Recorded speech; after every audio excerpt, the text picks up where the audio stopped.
भगवते वासुदेवाय। ओम नमो भगवते वासुदेवाय। ओम नमो भगवते वासुदेवाय। नारायणं नमस्कृत्यं नरं चैव नरोत्तमं देवीं सरस्वतीं व्यासं ततो जयमुदीरये। नष्टप्रायेषु अभद्रेषु नित्यं भागवत सेवया भगवतीरुत्तमश्लोके भक्तिर्भवती नैष्टिकी। कृष्णाय वासुदेवाय देवकी नंदनाय च नंदगोपकुमाराय गोविंदाय नमो नमः। जय श्री कृष्ण चैतन्य प्रभु नित्यानंद श्री अद्वैत गदाधर श्रीवासादि गौर भक्त वृंद। हरे कृष्णा कृष्णा कृष्णा हरे हरे, हरे राम राम राम हरे हरे। हरे कृष्णा। आज हम लोग भगवद गीता 13वें अध्याय के 26वें श्लोक पर चर्चा करेंगे। श्लोक इस तरह से है। अन्ये त्वाम एव अजानन्त श्रुत्वा अन्ये उपासते तेऽपि चातितरन्नेव मृत्युं श्रुतिपरायणा। अन्ये त्वाएवम् अजानन्त श्रुत्वा अन्ये उपासते तेऽपि चातितरन्तेव मृत्युं श्रुतिपरायणः। वर्ड मीनिंग, अनुवाद और तात्पर्य श्रील प्रभुपाद जी के द्वारा। श्रील प्रभुपाद की जय। अनुवाद। ऐसे भी लोग हैं जो यद्यपि आध्यात्मिक ज्ञान से अवगत नहीं होते, पर अन्यों से परम पुरुष के विषय में सुन करके उनकी पूजा करने लगते हैं। ये लोग भी प्रामाणिक पुरुषों से श्रवण करने की मनोवृत्ति होने के कारण जन्म तथा मृत्यु के पथ को पार कर जाते हैं। तात्पर्य। यह श्लोक आधुनिक समाज पर विशेष रूप से लागू होता है, क्योंकि आधुनिक समाज में आध्यात्मिक विषयों की शिक्षा नहीं दी जाती। कुछ लोग नास्तिक प्रतीत होते हैं तो कुछ लोग अज्ञेयवादी तथा दार्शनिक, लेकिन वास्तव में इन्हें दर्शन का कोई ज्ञान नहीं होता है। जहाँ तक सामान्य व्यक्ति की बात है, यदि वह पुण्यात्मा है तो श्रवण द्वारा प्रगति कर सकता है, और यदि यह श्रवण विधि अत्यंत महत्वपूर्ण है। आधुनिक जगत में कृष्ण भावनामृत का उपदेश करने वाले भगवान चैतन्य ने श्रवण पर अत्यधिक बल दिया है, क्योंकि यदि सामान्य व्यक्ति प्रामाणिक स्रोतों से केवल श्रवण करे तो वह प्रगति कर सकता है। विशेषतया चैतन्य महाप्रभु के अनुसार यदि वह हरे कृष्ण कृष्ण कृष्ण हरे हरे, हरे राम राम राम हरे हरे दिव्य ध्वनि को सुने। इसलिए कहा गया है कि सभी व्यक्तियों को सिद्ध पुरुषों से श्रवण करने का लाभ उठाना चाहिए और इस तरह क्रम से प्रत्येक वस्तु समझने में समर्थ बनना चाहिए। तब निश्चित रूप से परमेश्वर की पूजा हो सकेगी। भगवान चैतन्य महाप्रभु ने कहा है कि इस युग में मनुष्य को अपना पद बदलने की आवश्यकता नहीं है, अपितु उसे चाहिए कि वह मनोधार्मिक तर्क द्वारा परम सत्य को समझने के प्रयास को त्याग दे। उसे उन व्यक्तियों का दास बनना चाहिए जिन्हें परमेश्वर का ज्ञान है। यदि कोई इतना भाग्यशाली हुआ कि उसे शुद्ध भक्त की शरण मिल सके और वह उससे आत्म साक्षात्कार के विषय में श्रवण करके उसके पद चिन्हों पर चल सके, तो उसे क्रमशः शुद्ध भक्त का पद प्राप्त हो जाता है। इस श्लोक में श्रवण विधि पर विशेष रूप से बल दिया गया है और यह सर्वथा उपयुक्त है। यद्यपि सामान्यतः व्यक्ति तथाकथित दार्शनिकों की भांति प्रायः समर्थ नहीं होता, लेकिन प्रामाणिक व्यक्ति से श्रद्धा पूर्वक श्रवण करने से इस भव सागर को पार करके भगवत धाम वापस जाने में उसे सहायता मिलेगी। ओम ज्ञानतिमिरन्धस्य ज्ञानाञ्जनशलाकया चक्षुः उन्मीलितं येन तस्मै श्रीगुरवे नमः। श्रीचैतन्यमनोभीष्टं स्थापितं येन भूतले स्वयं रूपः कदा मह्यं ददाति स्वपदान्तिकं। वन्देऽहं श्रीगुरो श्रीयुतापदकमलं श्रीगुरून् वैष्णवांश्च श्रीरूपं साग्रजातं सहगण रघुनाथान्वितं तं सजीवं साद्वैतं सावधूतं परिजना सहितं कृष्ण चैतन्य देवं श्रीराधा कृष्ण पादान् सहगण ललिता श्री विशाखान्वितांश्च। हे कृष्ण करुणा सिंधु दीनबंधु जगत्पते गोपेश गोपिका कांत श्री राधा कांत नमोस्तुते। तप्त कांचन गौरांगी श्री राधे वृंदावनेश्वरी वृषभानुसुते देवी प्रणमामि हरिप्रिये।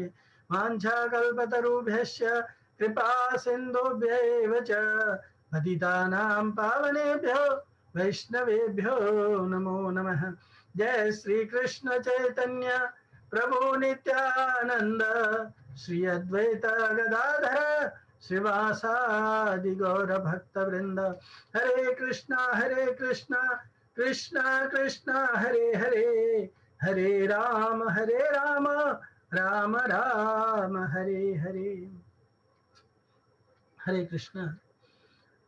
सो भगवद गीता के इस सेक्शन में हम लोग पढ़ रहे हैं कि भगवान ने 24 और 25 ये 25 और 26 इन दो श्लोकों में 4 साधन बताए हैं जिससे कि व्यक्ति जन्म और मरण से मुक्त होने का उपाय प्राप्त कर सकता है, या जन्म और मृत्यु से मरण का या उससे रहित होने का उपाय बताया गया है इसमें।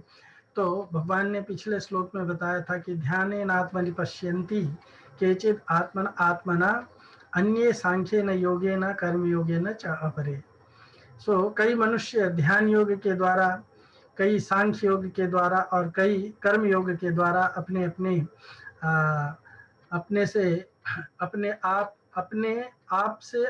आप में परमात्मा तत्व का अनुभव करते हैं और इस तरह से जन्म मृत्यु से मुक्त हो सकते हैं। और इसके बाद में इस 26वें श्लोक में भगवान कह रहे हैं कि अन्ये तो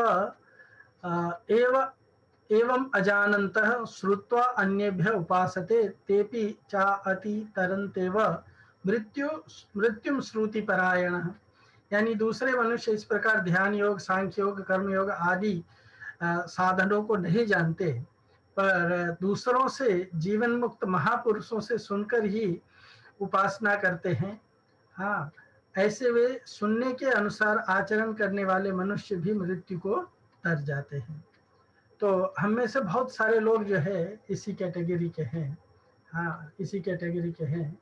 इसका सारांश क्या है, इसको हम लोग जानने का प्रयत्न करते हैं कि जिन मनुष्यों में शास्त्रों को समझने की योग्यता नहीं है, जिनका विवेक या जिनका डिस्क्रिमिनेशन पावर कमजोर है, पर इनके भीतर मृत्यु से तरने की उत्कट अभिलाषा है, वो मृत्यु से, जन्म मृत्यु से मुक्त होना चाहते हैं, ऐसे मनुष्य भी जीवन मुक्त संत महात्माओं की आज्ञा का पालन करके मृत्यु को तर जाते हैं। तो इसके बारे में हम लोग कुछ कथाओं से और इसके थोड़े से संदर्भ को जानने का प्रयत्न करते हैं। इसमें बहुत सारी कथाएं आई हैं। विश्वनाथ चक्रवर्ती पाद जी बताते हैं इसके अंदर कि अन्य इतस्ततः कथा श्रोतारः, यानी वो कहते हैं कि अन्य, जो श्लोक का आरंभ है, अन्य त्वम एव अजानन्तः। अन्य मतलब किंतु कुछ अन्य लोग। तो वो कुछ अन्य लोग कौन है? वो अन्य लोग वो हैं जो ध्यानेन आत्मनि पश्यन्ति, हाँ ध्यान नहीं कर सकते, राइट, जो लोग ध्यान नहीं कर सकते, और सांख्य योगेन कर्म योगेन, हाँ जो सांख्य योग के द्वारा यानी भक्तगण भगवत चित्त द्वारा स्वयं ही हृदय में परम पुरुष का दर्शन करते हैं। ज्ञानीगण सांख्य योग के द्वारा, योगीगण अष्टांग योग के द्वारा, और कोई कोई निष्काम कर्म योग के द्वारा दर्शन भगवान के प्राप्त करने की चेष्टा करते हैं। तो ध्यान योग, ज्ञान योग, भक्ति योग इत्यादि का जिनको ज्ञान नहीं है, हाँ ऐसे लोगों की बात यहाँ पे किया गया है, उनको अन्य कहा गया है। हाँ तो अन्य ये लोग क्या करते हैं, किंतु कुछ अन्य लोग इस तत्व को न जान करके, यानी ज्ञान योग, ध्यान योग इत्यादि को न जान करके आचार्यों के निकट उपदेश श्रवण करके उपासना करते हैं, और वे भी श्रवण निष्ठ होकर के मृत्यु संसार को अवश्य अतिक्रमण कर जाते हैं, है ना। तो इस लिस्ट में बहुतों का नाम है, हाँ इस लिस्ट में बहुतों का नाम है। स्वयं जो नारद जी हैं उनका एक उपाख्यान है, जाबाला पुत्र सत्यकाम का उपाख्यान है। फिर भगवान श्री चैतन्य महाप्रभु के द्वारा जो हरिदास ठाकुर इत्यादि जो गोस्वामी गण हुए हैं, है ना, इस कैटेगरी के अंदर और भी बहुत सारे लोग आते हैं, हाँ जिसमें चतुर्मुख ब्रह्मा, नारद जी, गोस्वामी व्यासदेव, सुखदेव गोस्वामी, हाँ महाराज परीक्षित, प्रहलाद महाराज इसी पद्धति का अनुभव करके भगवान का साक्षात्कार करते हैं। तो इसमें इस श्लोक में भगवान एक महत्वपूर्ण विधि बता रहे हैं अर्जुन को। वो ये विधि है कि कुछ लोग ऐसे हैं जो न तो नास्तिक होते हैं, न तो संशयवादी होते हैं, हाँ न ही तो मायावादी होते हैं, और न ही तो दार्शनिक होते हैं। यानी उनके अंदर ट्रांसेंडेंटलिस्ट होने की कोई भी कैटेगरी उनके अंदर नहीं होती है। न तो वो नास्तिक ही होते हैं, मतलब वो पूरी तरह से नास्तिक भी नहीं होते हैं, संशयवादी भी नहीं होते हैं, हाँ मायावादी भी नहीं होते हैं, और दार्शनिक भी नहीं होते हैं। वे समाज के साधारण व्यक्ति होने पर भी पूर्व जन्म के संसार से साधारणतः श्रद्धालु किस्म के होते हैं। भगवान के ऊपर उनकी श्रद्धा होती है, पर उनके पास में भगवान के प्रति कोई अच्छा से ज्ञान नहीं होता। वे लोग इधर उधर सत्संग में, भगवत कथा में, हाँ भगवत कथा का श्रवण करके, अन्य उपदेशकों के निकट उपदेश आदि का श्रवण करके भगवान की उपासना करने का प्रयत्न करते हैं। हाँ और फिर इस तरह से जब वो शुद्ध भक्तों का संसर्ग करके संग करते हैं, भगवत कथा का श्रवण करते हैं, जैसे कहा गया है ना कि शृण्वतां स्वकथा कृष्ण पुण्य श्रवण कीर्तन, हाँ हृदयंतस्थो ये भद्राणी विधुनोति सुहृत सताम। सताम यानी भक्तों के संग में बैठ करके भगवान की कथा को श्रवण करने मात्र से हृदय के अंदर जितने भी कलमश हैं या जितने भी मिसगिविंग्स है, जी गंदगी है, वो सब साफ हो जाती है। तदा रजस्तमो भावा काम लोभादयश्च। और इस तरह से उसके बाद में श्रवण करने के बाद में उनके हृदय से काम लोभ इत्यादि जो है, काम क्रोध लोभ मोह मद इत्यादि जो है चला जाता है। रजोगुण तमोगुण सतोगुण, इससे जो बंधन प्राप्त हुआ है उस बंधन से भी उसको छेदन प्राप्त हो जाता है, उस बंधन से भी वो लोग मुक्त हो जाते हैं। तथा रजस्तमो भावा काम लोभादयश्च चेतयेतरनाविद्धं स्थितम सत्वे प्रसीदति। तो वो सत्व गुण की, शुद्ध सत्व की ओर बढ़ते हैं। और फिर क्या होता है, एवं प्रसन्न मनसो भगवत भक्ति योगता भगवत तत्व विज्ञानम मुक्त संगस्य जायते। और इस तरह से वो भौतिक जगत के संसर्ग से या भौतिकता से मुक्त होकर के भगवत धाम को प्राप्त कर लेते हैं। एवं प्रसन्न मनसो, इस तरह से प्रसन्न मन से भगवान की भक्ति करने से। हाँ तो ये ऐसे साधारण लोग होते हैं जो साधारणतः श्रद्धालु होते हैं, पर भगवत कथा के सत्संग में बैठ करके भक्तों के साथ में या ऐसे ही किसी शुद्ध भक्त के संसर्ग में जा करके, और हमारा पूरा इस्कॉन मूवमेंट जो है इसी तरह का एक अवसर प्रदान करता है प्रत्येक जीव के लिए। चाहे वो नास्तिक हो, संशयवादी हो, मायावादी हो, दार्शनिक हो, कर्मकांडी हो, ज्ञान कांडी हो, हाँ योगी हो, किसी को भी वो भक्ति के मार्ग में आ सकता है।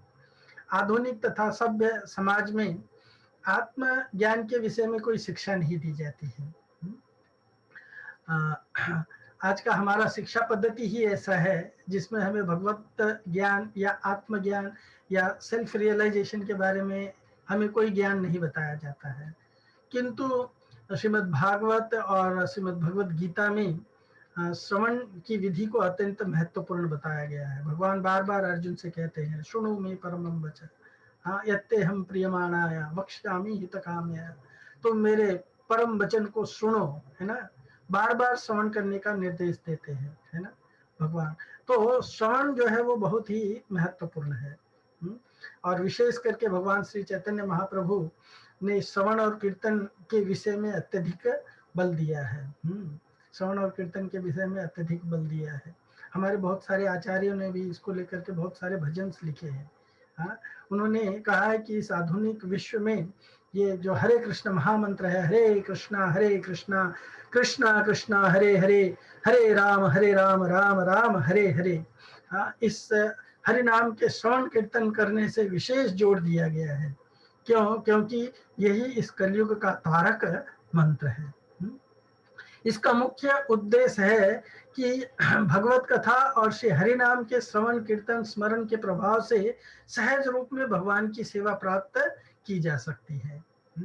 और अभी जब मैंने जिनका उदाहरण दिया था कि चतुर्मुख ब्रह्मा जी, हाँ, नारद गोस्वामी, वेद व्यास, सुखदेव गोस्वामी महाराज, परीक्षित, प्रहलाद महाराज इत्यादि ने भी इसी पद्धति से भगवत साक्षात्कार किया है। श्री हरिदास ठाकुर जी चैतन्य महाप्रभु के परिकरों में से एक हैं। वे यवन कुल में उत्पन्न होने पर भी नित्य निरंतर 3 लाख हरिनाम का जप करते थे।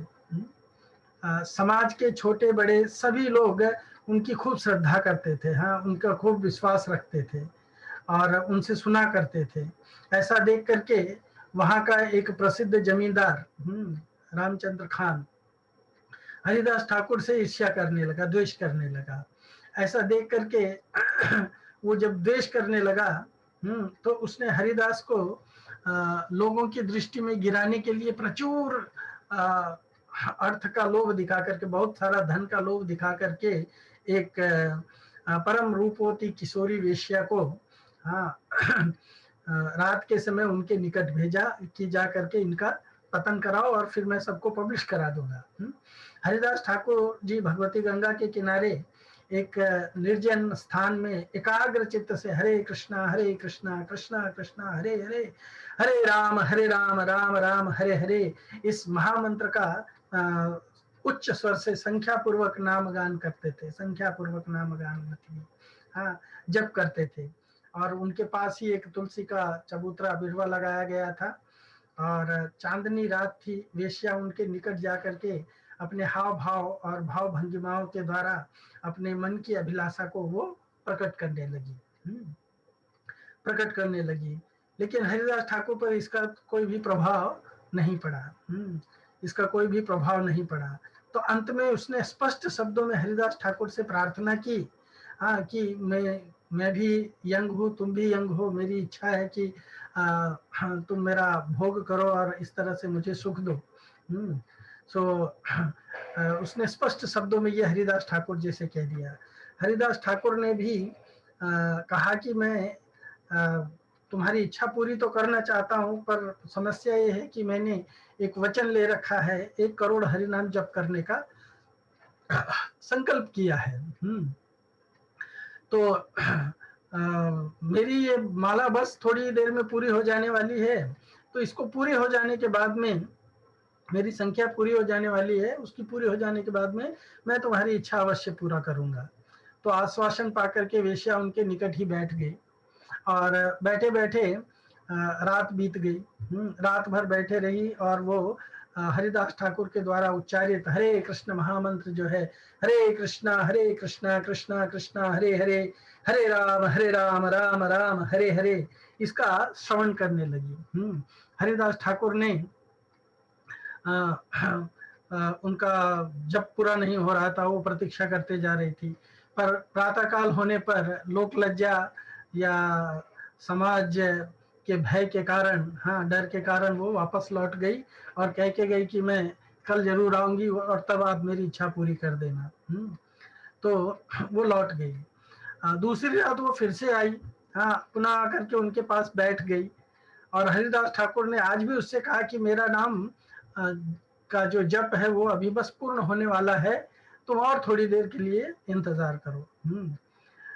तो पहली रात की बात थी, दूसरी रात भी बीत गई और फिर वो चली गई। फिर तीसरी रात को आई और तीसरी रात आने के बाद में फिर उसने हरिदास ठाकुर से जो हरि नाम सुना था, सो हरिदास ठाकुर जोर जोर से हरि नाम करने लगे और उनके शुद्ध नाम के प्रभाव से और शुद्ध भक्ति के संसर्ग से, हाँ, भक्त के मुख से उच्चारित हरि नाम का श्रवण करने से, हाँ, ऐसा चमत्कार पूर्वक फल हुआ कि उस वेश्या का हृदय जो है वो परिवर्तित हो गया। उसने हरिदास ठाकुर के चरणों में गिर गई और गिर करके वो रो रो करके क्षमा मांगने लगी कि मुझे ये रामचंद्र खान ने आपको पतन कराने के उद्देश्य से यहाँ पे भेजा था और मैं इस तरह की पापिनी हूँ, मैं आपका पतन करने के उद्देश्य से आई थी, इत्यादि इत्यादि। हरिदास ठाकुर ने प्रसन्न होकर के कहा कि मैं तो पहले ही दिन इस स्थान को छोड़ करके चले जाने वाला था, मैं जानता था कि तुम क्यों आई हो, मैं कहीं अन्यत्र चला जाने वाला था, किंतु तुम्हारा परिवर्तन तुम्हारा हृदय जो है वो परिवर्तित हो गया है और इसी उद्देश्य से मैं यहाँ पे 2-3 दिन रुक गया। तो ये बड़े प्रसन्नता की बात है कि तुम्हारा हृदय परिवर्तित हो गया है। हरि नाम के श्रवण से और कीर्तन से ये हरि नाम श्रवण के हरि नाम के उच्चारण और श्रवण, हाँ, उसके कीर्तन और श्रवण की ये महिमा है कि व्यक्ति का हृदय कितना भी कलमशग्रस्त क्यों ना हो, है ना, सुनताम स्वकथा कृष्ण पुण्य पवित्र हो जाएगा। ये हरि नाम की महिमा है। तो उन्होंने कहा कि ठीक है, मैं अब यहाँ से जा रहा हूँ, तुम इस आश्रम में निर्भय होकर के निरंतर हरि नाम का जप करो, ये तुलसी के सामने बैठ करके। तुलसी या भगवती गंगा की सेवा करना, ऐसा उसने ऐसा ही किया और उसकी जीवन धारा बदल गई। हाँ, बड़े बड़े भक्त लोग भी उस परम वैष्णवी के दर्शन करने के लिए आश्रम पर पहुंचने लगे। तो दीनहीन और अकिंचन रह करके भजन करते करते कुछ ही दिनों में वो भगवत धाम को प्राप्त हो गई। तो इस प्रकार से श्रवण कीर्तन के द्वारा साधारण व्यक्ति भी भगवान को प्राप्त कर सकता है। ये बहुत ही महत्वपूर्ण है, ये एक उदाहरण है। ऐसे ही बहुत सारे अन्य उदाहरण भी हैं, है ना। कहते हैं कि अन्य तो एव अजानंत मृत्युम श्रुति परायण, यानी ऐसे कई तत्व प्राप्ति की उत्कंठा वाले मनुष्य हैं जो ध्यान योग, सांख्य योग, कर्म योग, हठ योग, लय योग आदि साधनों को ठीक से नहीं जानते हैं, उनके तत्व को नहीं समझ पाते हैं और इसलिए वे उनके साधन में इसलिए वे साधक, हाँ, उनका अनुष्ठान भी ठीक से नहीं कर पाते हैं। और ऐसे मनुष्य केवल तत्वज्ञ जीवन मुक्त मनुष्यों की या महापुरुषों की आज्ञा का पालन करके मृत्यु को तर जाते, जैसा कि एक एग्जाम्पल हमने हरिदास ठाकुर के द्वारा उस वेश्या को उपदेश देना और उसको हरि नाम श्रवण कराने का ज्ञान जाना, यानी तत्व ज्ञान को वो प्राप्त कर लेते हैं।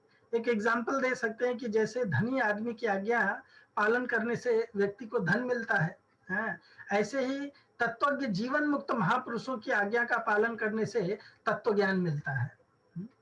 हाँ, इसमें इतना फर्क है कि धनी जब देता है तब धन मिलता है, परंतु जब संत महापुरुषों की आज्ञा का पालन करने मात्र से उनके मन के संकेत के माध्यम, उनके मन के भाव के कारण, उनके संकेत से भगवान के प्रति प्रार्थना करने से उनके और उनकी आज्ञा के अनुसार तत्परता पूर्वक चलने से मनुष्य स्वतः उस परम तत्व को प्राप्त हो जाता है। और इसका उदाहरण है साक्षात नारद ऋषि। साक्षात नारद ऋषि है ना। नारद ऋषि स्वयं कहते हैं व्यासदेव जी से सम्याप्रास में सरस्वती नदी के तट पे, वो कहते हैं तत्र अन्वहं कृष्ण कथा प्रागायताम अनुग्रहेण अश्व अश्रीणवम मनोहरा ता श्रद्धया मे अनुपदम विश्वन्व प्रिय श्रवसी अंगमम अभवत रुचिः।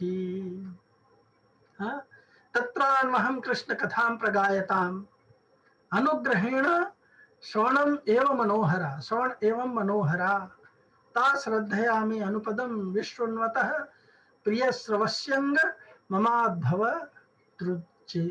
हाँ, मैं उन्होंने कहा कि हे व्यासदेव जी, वहां पर यानी वो जो संतगण आए थे चतुर्मास में, उनके यहाँ पे जो संतगण आए थे, हाँ, भागवत लोग आए थे, हाँ, वहां पे भगवान कृष्ण की मनोहर लीलाओं को प्रतिदिन गाने वाले ऋषियों की कृपा से मैंने उन्हें सुना, तथा अपनी श्रद्धा से प्रत्येक पद को सुनते हुए मेरी रुचि प्रिय कीर्ति भगवान में उत्पन्न हो गई, है ना। सुनवता, भगवान के बारे में सुनने से उनके मन में रुचि उत्पन्न हो गई, है ना, है ना। वो ये भी कहते हैं कि ऋषियों के कहने पे उच्चिष्ट लेपान अनुमोदित द्विजो, हाँ, सकृतस्म भुंजे तदस्पात किल्विषः एवं प्रवृत्तस्य विशुद्ध चेतसः सद्धर्म एवात्म रुचि प्रजायते। यानी ऋषियों के कहने पर मैंने बर्तन में लगे हुए जूठन को बार बार खाता था, उनके अंतःकरण में पापों से रहित हो गया, उसके वजह से मेरे अंतःकरण में जितने पाप थे वो सारे पापों से मैं मुक्त हो गया, और इस प्रकार सेवा में लगे रहने पर निर्मल चित्त वाले मेरी रुचि उनके ही धर्म में उत्पन्न हो गई। यानी उनका जो भगवान के प्रति जो ऋषियों का भाव था वैसे ही भाव उनके मन में भी डेवलप हो गया है, उनके संग करने मात्र से, उनका सेवा करने मात्र से। तस्मिन् तदा लब्धे रुचि महामुने प्रिय श्रवस्य स्खलिता मति मम यया अहम एतत् सत् असत् स्वमायया पश्ये मयि ब्रह्मणि कल्पितं परे। वो कहते हैं महामुनि व्यास जी, उस समय उन प्रिय कीर्ति भगवान श्री कृष्ण में रुचि से युक्त मेरी बुद्धि स्थिर हो गई, जिस स्थित प्रज्ञ से मैं सत्य और असत्य रूप वाली प्रभु की माया के द्वारा रचित इस जगत को परब्रह्म रूप अपनी आत्मा में देखने लगा, परब्रह्म स्वरूप अपनी आत्मा में यानी उनकी दृष्टि जो है इवन इस भौतिक जगत के बारे में भी बदल गई। हाँ, इस प्रकार शरद और वर्षा इन दोनों ऋतुओं में महात्मा ऋषियों के द्वारा गान किए गए भगवान श्री कृष्ण के निर्मल यश का तीनों काल की संध्याओं में श्रवण करते हुए मेरे हृदय में आत्मा के रजोगुण और तमोगुण दूर करने वाली भक्ति उत्पन्न हो गई। तो इस तरह से व्यक्ति जब भगवान के भजन में लग जाता है, संत महापुरुषों का संग करने लगता है, हाँ, तो उसका भी भगवान के प्रति रुचि बढ़ जाती है ना। संत महापुरुषों की आज्ञा का पालन करने से, हाँ, उनकी सेवा करने से, उनके इंस्ट्रक्शन के अनुसार चलने से स्वतः परमात्मा तत्व को प्राप्त हो जाता है, और जो कि सबको सदा ही स्वतः स्वाभाविक प्राप्त है। कारण कि धन तो धनी के अधीन होता है, पर परमात्मा तत्व तो किसी के अधीन नहीं होता है। शरीर के साथ संबंध रखने से मृत्यु होती है, पर मनुष्य महापुरुषों की आज्ञा के परायण हो जाते हैं तो उनका शरीर से माना हुआ संबंध भी छूट जाता है, अतः वे मृत्यु को तर जाते हैं, है ना। यानी वे पहले शरीर की मृत्यु को अपनी मृत्यु मानते थे, हाँ, और अब वो उस मान्यता से छूट जाते हैं। अब शरीर से उनका कोई संबंध नहीं होता है, वो शरीर में रहते हुए ही अपने को शरीर से अलग देखने लगते, शरीर से भिन्न देखने लगते हैं, है ना। यानी अपने आप को शरीर से भिन्न आत्मा के रूप में देखने लगते हैं, जो गीता के प्रथम द्वितीय अध्याय के प्रथम खंड में बताया गया है ना। ऐसे श्रुति परायक साधकों की 3 श्रेणियां होती है, बताया गया है। यदि साधक में सांसारिक सुख भोग की इच्छा नहीं है ना, पहला टाइप का साधक है, केवल तत्व प्राप्ति की उत्कट अभिलाषा है, और वह जिनकी आज्ञा का पालन करता है वे अनुभवी महापुरुष हैं, हाँ, तो साधक को शीघ्र परमात्मा की प्राप्ति हो जाती है ना। साधक को शीघ्र परमात्मा की प्राप्ति हो जाती है। यदि साधक में सुख भोग की इच्छा शेष है तो केवल महापुरुष की आज्ञा का पालन करने से ही उसकी इच्छा का नाश हो जाएगा। ये सेकंड कैटेगरी के लोग हैं, और उसको परमात्मा की प्राप्ति हो जाएगी। यानी उसके मन में सुख भोग की इच्छा है, फिर भी जैसे महापुरुष लोग बताते हैं उनकी आज्ञा के अनुसार इस संसार को अगर वो भोगने का प्रयत्न करता है तो भी उसको परमात्मा की प्राप्ति हो जाएगी, क्योंकि उसकी इस संसार भोगने की इच्छा जो है वो धीरे धीरे नष्ट हो जाएगी। और साधक का तीसरा टाइप का साधक ये होता है जिनकी आज्ञा का पालन, साधक जिनकी आज्ञा का पालन करता है, जिस गुरु की आज्ञा का पालन करता है या जिस महापुरुष की आज्ञा का पालन करता है, वे अनुभवी महापुरुष नहीं है।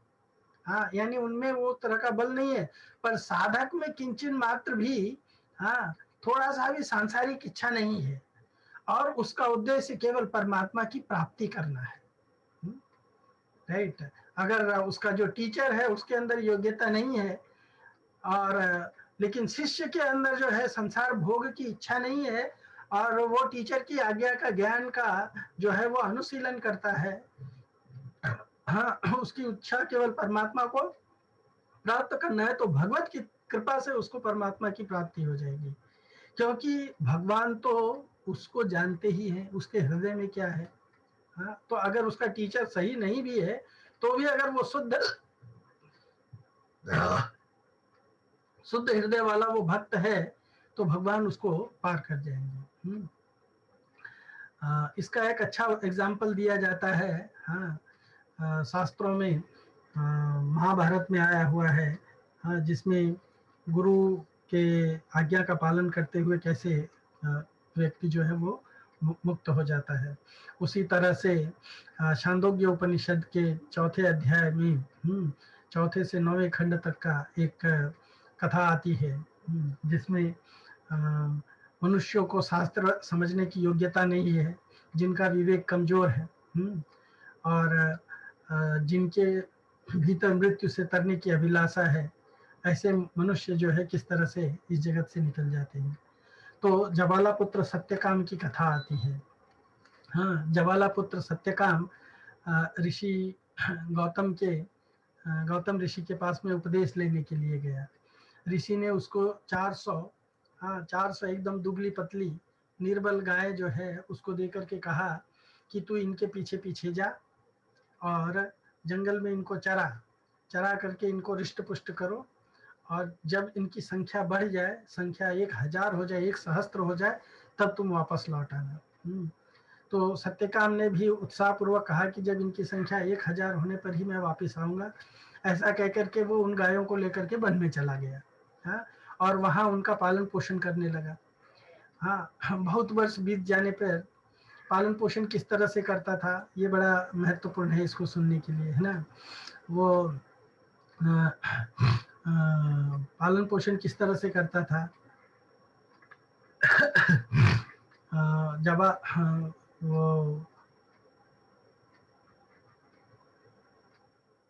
वो गायों को लेकर के गया और वहां पे जंगल में रह करके वो गायों की रोज श्रद्धा पूर्वक सेवा करता था।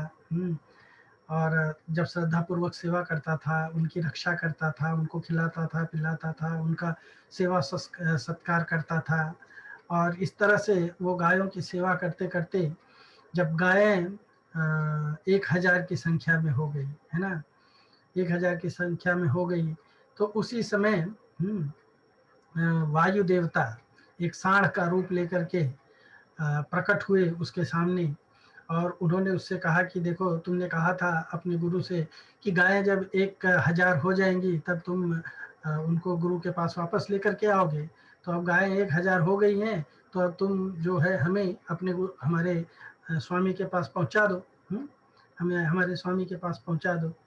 तो ये कह करके वो वायु देवता जो सांड का रूप लिए थे, उन्होंने सत्यकाम को ब्रह्म के प्रथम पाद, यानी ब्रह्म के फर्स्ट स्टेप का नॉलेज दिया। जो ब्रह्म कैसा है, प्रकाशवान है, प्रकाशवान है, यानी ब्रह्म को चाहे पूर्व दिक् कला, पश्चिम दिक् कला, दक्षिण दिक् कला, उत्तर दिक् कला, यानी किसी भी दिशाओं में अगर हम ब्रह्म को देखते हैं तो हर दिशा में, हर क्षेत्र में, हर डायरेक्शन में ब्रह्म जो है फुल ऑफ एफल्जेंस है ना। जैसा कि ईशोपनिषद में कहा गया है, हिरण्मयेन पात्रेण सत्यस्य अपहृतं मुखं तत्त्वं पूषण अपावृणु सत्य धर्माय दृष्टे। वो इतना जाज्वल्यमान, इतना उफल्जेंस है ब्रह्म, तो इसीलिए ब्रह्म को कहा जाता है कि ब्रह्म जो है वो प्रकाशमान है। तो ब्रह्म के प्रकाशमान स्वरूप का ज्ञान जो है उस वायु देवता ने जो सांड का रूप लिए थे, जो ब्रह्म के प्रथम पाद का प्रथम सोपान का या प्रथम यानी एलिमेंट्री नॉलेज है। दूसरा ब्रह्म का जो विषय है वो ब्रह्म जो है वो अनंतवान है। अनंतवान है यानी ब्रह्म जो है अनलिमिटेड है ना। उसको कहा जाता है कि ब्रह्म जो है वो मुक्त प्रग्रह तत्व का द्योतक है या रूपक है। हाँ, यानी कि जिस दिशा में देखो, जिस डायरेक्शन में देखो, ब्रह्म जो है अनंत है, उसका कहीं अंत दिखाई नहीं देता है। तो जब वो गायों को लेकर के जा रहा था, जवाला पुत्र सत्यकाम इनके गौतम ऋषि के आश्रम में, तो रास्ते में उसको अग्नि के दर्शन होते हैं, और अग्नि जो है उनको ब्रह्म के द्वितीय तत्व का ज्ञान देते हैं कि ब्रह्म जो है अनंतवान है। हाँ, और जब वो एक हंस मिले उसको रास्ते में, उन्होंने तो अनंतवान ब्रह्म का अर्थ क्या होता है? अनंत जो है पृथ्वी कला, अंतरिक्ष कला, द्युति कला, समुद्र कला, सर्वत्र देखो तो वो क्या है? पृथ्वी अनंत है, अंतरिक्ष अनंत है। हाँ, द्युलोक अनंत है, यानी जो जो क्या बोलते हैं एफल्जेंट लोक है वो भी अनंत है। हाँ, उसके बाद में समुद्र कला, वो समुद्र भी अनंत है। उसी तरह से अनंत का ज्ञान दिया इस तरह के एग्जाम्पल से। और उसी तरह से फिर आगे जाते हैं तो वहाँ पे हंस ने ज्योतिष्मान नामक ब्रह्म के तृतीय नॉलेज, तीसरा नॉलेज दिया कि ब्रह्म ज्योतिष्मान है, यानी सूर्य कला, चंद्र कला, विद्युत कला, अग्नि कला, ये सब कुछ जो है ये सूर्य उस ज्योतिष्मान ब्रह्म की एक कला मात्र है। चंद्रमा उस ज्योतिष्मान ब्रह्म की एक कला मात्र है। विद्युत जो है उस ज्योतिष्मान ब्रह्म की एक कला मात्र है। अग्नि जो है उस ज्योतिष्मान ब्रह्म की एक कला मात्र है ना। जैसे ब्रह्म संहिता में आप लोग समझते हैं कि सूर्य जो है, हाँ, भगवान की आज्ञा का पालन करके इस जगत में भ्रमण करता है। भगवान कहते हैं कि सूर्य मेरी कला है, चंद्र मेरी कला है ना, विद्युत मेरी कला है, अग्नि मेरी कला है, राइट है। और उसी तरह से फिर जब वो और आगे जाते हैं तो मद्गु यानी एक जल का पक्षी है, मद्गु पक्षी कहते हैं जिसको, वो ब्रह्म के ऑल एनकम्पासिंग, हाँ, आयतनवान, हाँ, आयतन मतलब होता है कि सबको वो आबद्ध करके, यानी ब्रह्म के अंदर ही प्राण है, चक्षु है, स्रोत कला, मन कला, जितनी भी कलाएं हैं, है ना, ये सारी चीजें जो है ये ब्रह्म के अंदर ही समाहित है। तो इस तरह से अनेक कलाओं का ज्ञान उनको दिया, और इस तरह से इन ज्ञान को प्राप्त करके वो अपने गुरु के पास जाते हैं, अपने गुरु के पास जाते हैं, और इस प्रकार रास्ते में ही वो ब्रह्म ज्ञान प्राप्त करके वो गौतम ऋषि के पास पहुंच जाता है। गुरु के पूछने पर उसने सारी बातें बताई और उनसे अपने श्रीमुख से उपदेश देने की प्रार्थना किया। तब गौतम ऋषि ने उसको उपदेश दिया, और गौतम ऋषि ने इसको उपदेश दिया, और इस तरह से हाँ, वो बालक जो तत्व ज्ञान का विद्यार्थी था, तत्व ज्ञान जानना चाहता था, हाँ, उसको तत्वज्ञ जीवन मुक्त महापुरुष की आज्ञा मानने से उस सत्य काम को तत्व का ज्ञान हो गया। हाँ, उसको सत्य का ज्ञान हो गया। तो इस तरह से भगवान को जानने वाले व्यक्ति अगर तत्वज्ञ लोगों से जानना चाहते हैं, महापुरुषों से जानना चाहते हैं, तो वो महापुरुष भगवान के बारे में हमें ज्ञान करा सकते हैं, और उनकी आज्ञा पालन करने से हम इस भौतिक जगत से निकल सकते हैं। अगर किसी कारणवश साधक की संत पुरुष के प्रति अश्रद्धा, संत पुरुष के प्रति अगर किसी साधक के मन में, जो उसको ज्ञान देने वाले शिक्षा गुरु, दीक्षा गुरु और अन्य प्रकार के संत हैं, उनके प्रति उसके मन में अविश्वास उत्पन्न हो जाए, उनके प्रति उसके मन में दोष दृष्टि डेवलप हो जाए, तो उसमें साधक को अवगुण ही अवगुण दिखाई देंगे। उस व्यक्ति के अंदर, उस साधक को केवल दुर्गुण ही दुर्गुण दिखाई देंगे, अवगुण ही दिखाई देंगे, उसको गुण नहीं दिखेंगे। हाँ, तो इस प्रकार यह है कि इसका कारण यह है कि महापुरुष तो अवगुण से ऊपर उठे होते, वो तो गुणातीत होते हैं। जिनके अंदर भक्ति रव्य विचारिणी स्वगुण समतीत्यता, जो अव्यविचारी भक्ति भगवान कृष्ण के प्रति करता है वो तो गुणातीत होता है, उसके अंदर कोई अवगुण होते नहीं है ना। तो फिर वो व्यक्ति के या साधक को उसको अपने गुरु में इत्यादि में गुण अवगुण क्यों दिखाई देने लगते हैं? हाँ, उसका अवगुण दिखाई देने का कारण ये है कि उसको अपने ही अवगुण उस व्यक्ति के अंदर दर्शन होने लगते हैं। हाँ, श्रद्धा न होने से श्रद्धा अतः उसमें श्रद्धा न होने पर अपना ही भाव दिखाई देता है। जे मनुष्य जिस भाव से देखता है उसी भाव से उसका संबंध हो जाता है। अवगुण देखने से उसका संबंध अवगुणों से हो जाता है। इसलिए साधक को चाहिए कि वह तत्वज्ञ महापुरुष की क्रियाओं पर, उनके आचरणों पर ध्यान न दे करके उनके पास तटस्थ होकर के रहे, उनसे ज्ञान प्राप्त करे। राइट। संत महापुरुष से ज्यादा लाभ वही ले सकता है जो उसने किसी प्रकार के सांसारिक व्यवहार का संबंध न रख करके केवल पारमार्थिक यानी साधन का संबंध रखता है।